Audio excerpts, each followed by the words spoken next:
नमस्कार दोस्तों, मैं विकास सिंह आपका रेडिक्स वेब एजुकेशन पे हार्दिक स्वागत करता हूं।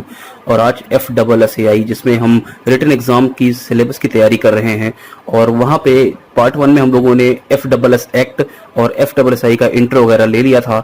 आज डेफिनेशन जो बची हुई है चैप्टर 1 में उसको कवर करेंगे।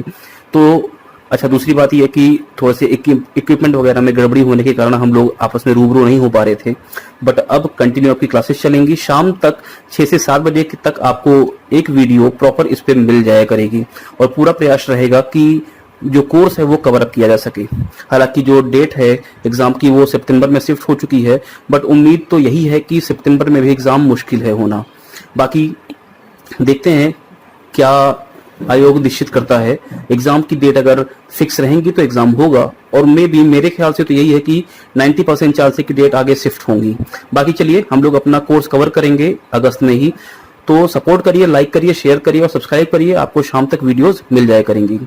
पार्ट 1 में हम लोगों ने काफी कुछ डेफिनेशन देख रखी थी और कुछ डेफिनेशन जो बची हुई हैं उसको इस पार्ट में कवर करेंगे। तो आप पेन कॉपी लेके बैठ जाइए और नोट करिए। चलिए बात करते हैं पहला कंटामिनेंट की। तो देखिए, कंटामिनेंट का मतलब क्या है। कंटामिनेंट पहले तो ये समझ लीजिए कि ये हार्मफुल होता है, और वास्तव में डेफिनेशन है क्या कंटामिनेंट की। अ पॉइजनस और polluted content which makes product impure, यानी एक ऐसा प्रोडक्ट, ऐसा कंटेंट जो हमारे प्रोडक्ट को क्या कर दे, इम्प्योर कर दे। देखिए आपको यहाँ पे फिगर में दिख रहा होगा अ ग्लास ऑफ वाटर, इसमें कई सारे वायरस हैं, तो ये क्या है, इम्प्योर है ना। तो पहली बात तो ये कि कंटामिनेंट हार्मफुल होता है। और अब FSSAI किन किन चीजों को कंटामिनेंट की कैटेगरी में रखता है और कहां कहां पर रखता है उनको जरा समझते हैं। तो देखिए, any substance added to food but is present in the food as a result of, मतलब फूड में या तो ऐड किए जाते हैं या प्रेजेंट रहते हैं as a result of production के टाइम पे, जैसे क्रॉप हस्बेंड्री, एनिमल हस्बेंड्री और वेटरनरी मेडिसिन। जैसे आपको पता होगा क्रॉप हस्बेंड्री का मतलब क्या है कि जब हम लोग खेती वगैरह करते हैं, या अगर आपको खेती का आइडिया हो तो वहां पे देखो यूरिया वगैरह का छिड़काव होता है या कीटनाशकों का छिड़काव होता है। ये सब क्या है, ये सब कंटामिनेंट्स हैं। ठीक है, आगे मैन्युफैक्चर के टाइम पे प्रिजर्वेशन वगैरह का, जैसे हम विनेगर वगैरह का यूज कर लेते हैं या कई सारे प्रिजर्वेटिव्स का यूज कर लेते हैं उनकी मैन्युफैक्चरिंग और प्रोसेसिंग में, तो ये सब भी क्या है, कंटामिनेंट्स की कैटेगरी में आते हैं। ऐसे ही प्रिपरेशन के दौरान जब हम उनका प्रोडक्ट को प्रिपेयर करते हैं तो कुछ कंटामिनेंट्स ऐड करते हैं। उनकी ट्रीटमेंट और पैकेजिंग में भी हम कंटामिनेंट्स को ऐड करते हैं। तो ये सारी चीजें हमारी किस कैटेगरी में आती है, कंटामिनेंट्स की कैटेगरी में आती हैं। मतलब किन किन स्टेजेस पे कंटामिनेंट्स ऐड किए जा सकते हैं, प्रोडक्शन के टाइम पे, मैन्युफैक्चरिंग के टाइम पे, प्रोसेसिंग के टाइम पे, प्रिपरेशन के टाइम पे, ट्रीटमेंट और पैकेजिंग या ट्रांसपोर्ट के टाइम पे। इन सारे टाइम्स पे हम लोग कंटामिनेंट्स को देखते हैं कि ऐड किया जाता है। चलिए आगे बढ़ते हैं। एक्सटेनस मैटर, देखिए पहली बात तो ये समझ लीजिए, जैसे कंटामिनेंट्स हार्मफुल होता है वैसे ही ये हार्मलेस होता है। ये नुकसान नहीं पहुंचाता, ये प्रोडक्ट को इम्प्योर नहीं करता है। तो क्या है, इनको जरा समझते हैं। FSSAI के स्टैंडर्ड के हिसाब से डेफिनेशन पढ़नी है हमें, इसलिए जो FSSAI अपने यहाँ दे के रखा है उन्हीं डेफिनेशंस को हम समझेंगे। Any matter contained in the food में carried from raw material, packaging material, process system used for its manufacture. मतलब 3 स्टेजेस में हो सकता है, या तो रॉ मटेरियल की फॉर्म में होगा, या पैकेजिंग मटेरियल की फॉर्म में होगा, या process system used for its manufacture, यानी मैन्युफैक्चरिंग के टाइम पे हो सकता है। But this material does not render the food unsafe, सबसे इंपॉर्टेंट पॉइंट है। यानी एक्सटेनस मेथड जो है वो फूड को अनसेफ नहीं करता है, हार्मलेस रखता है, जबकि कंटामिनेंट्स फूड को इम्प्योर कर देते हैं। तो एक्सटेनस के बारे में प्री में क्वेश्चंस पूछे गए हैं, तो इस बात का जरा ध्यान रखिएगा। चलिए आगे बात करते हैं। सबसे इंपॉर्टेंट जो है हमारा फूड क्या होता है। आप जानते हो जो खाते हैं हम लोग, उसमें से किसको हम फूड बोल सकते हैं और किसको फूड नहीं कहते हैं, वो सारी चीजों को जरा समझते हैं।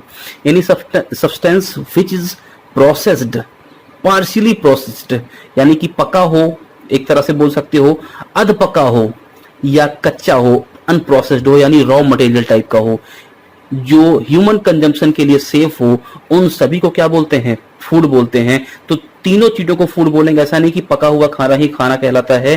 फूड प्रोसेस्ड भी होता है, अनप्रोसेस्ड भी होता है और पार्शियली प्रोसेस्ड भी होता है। ये तीनों ही कैटेगरी फूड की कैटेगरी में आती हैं। क्या क्या फूड की कैटेगरी में और आ सकता है जरा देखते हैं। प्राइमरी फूड होता है जेनेटिकली मॉडिफाइड यानी कि हाइब्रिड फूड। जैसे आपको अभी आइडिया होगा अगर खेती का, तो देखियो मक्का वगैरह की खेती होती है, पहले जो देसी मक्के होते थे ना, और अब क्या हो गया, अब हाइब्रिड मटेरियल्स आ गए। जैसे धनिया की जो पहले जो थी, धनिया में पहले बीज निकलते थे, अब धनिया को अगर वो, तो धनिया में केवल पत्तियां निकलती हैं, बीज सबसे लास्ट में निकलते हैं।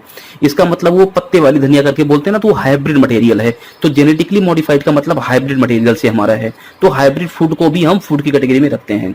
इनफैंट फूड यानी कि जो शिशुओं का भोजन होता है, बच्चों का भोजन होता है। पैकेज्ड ड्रिंकिंग वाटर, लेकिन कौन सा, जो पैक किया गया हो।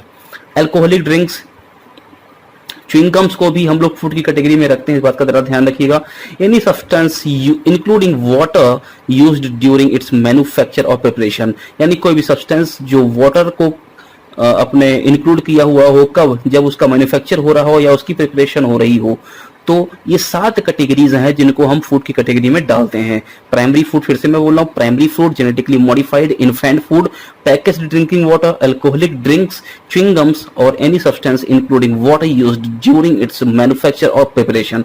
इन सब को हम फूड की कैटेगरी में रखते हैं। तो इन सारी बातों का ध्यान रखिए। देखिए टर्मिनोलॉजीज का तो आपको ध्यान रखना ही रखना है, क्योंकि रिटन एग्जाम है, तो जो FSSAI निर्धारित करता है उसी के हिसाब से आपको सारी चीजें लिखनी भी पड़ेंगी। आप अपने मन से या गूगल ट्रांसलेटर की मदद से आप कोई भी डेफिनेशन को नहीं रख सकते हैं, इसलिए सारी चीजों को टर्मिनोलॉजीज के साथ रखिए और समझिए। चलिए, क्या क्या फूड की कैटेगरी में नहीं आता है।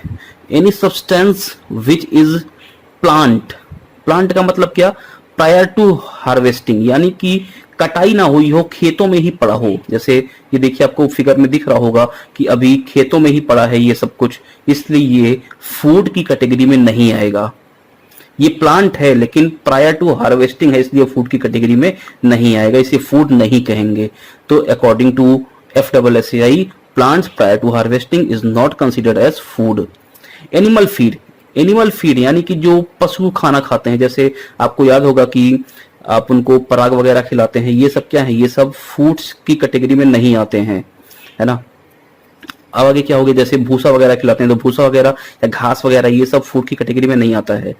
Live animals unless they are processed और prepared for placing on to the market for human consumption, यानी कि जीवित जानवर, जब तक जानवर जीवित तो बहुत सारे हैं लेकिन वो फूड नहीं है, जब तक कि वो मार्केट में प्रोसेस ना कर दिए जाएं ह्यूमन कंजप्शन के लिए। जैसे तालाबों में मछलियां हैं तो वो फूड नहीं है, लेकिन जब वो मार्केट प्लेस पे आ गई हैं और आपको सप्लाई करने के लिए रेडी हो चुकी हैं तो वो फूड कहलाएंगी। तो ये तीनों चीजें क्या है, ये फूड की कैटेगरी में नहीं आती हैं। बात समझ में आई। Plants prior to harvesting, animal feeds और लाइव एनिमल्स जब तक कि वो मार्केट प्लेस पे सप्लाई करने के लिए ना आ जाएं तब तक वो फूड नहीं कहलाएंगी। क्लियर इतनी बात। तो इन 3 कैटेगरीज को आप ध्यान रखिएगा। तो चलिए, डेफिनेशंस हमारी समाप्त हो चुकी है। आज के लिए इतना ही रखते हैं, कल से आपको वीडियोस एकदम प्रॉपर मिलनी स्टार्ट हो जाएंगी। तो भाई अब तक के लिए अगर कुछ डिले हो गया तो उसके लिए सॉरी भाई, लेकिन आगे से आपको वीडियोस प्रॉपरली मिलेंगी। हाँ, बहुत लेंथी वीडियोस नहीं होंगी, 20 से 25 मिनट की वीडियोस होंगी मैक्सिमम, लेकिन काफी कुछ कंटेंट आपको दे दिया जाएगा और तरीका यही रहेगा कि आपको अच्छे से वो सारी चीजें ध्यान रखा दी जाए, याद करा दी जाए। तो चलिए, बहुत बहुत धन्यवाद। बाकी चैनल को लाइक करें, शेयर करें और सब्सक्राइब करें। धन्यवाद।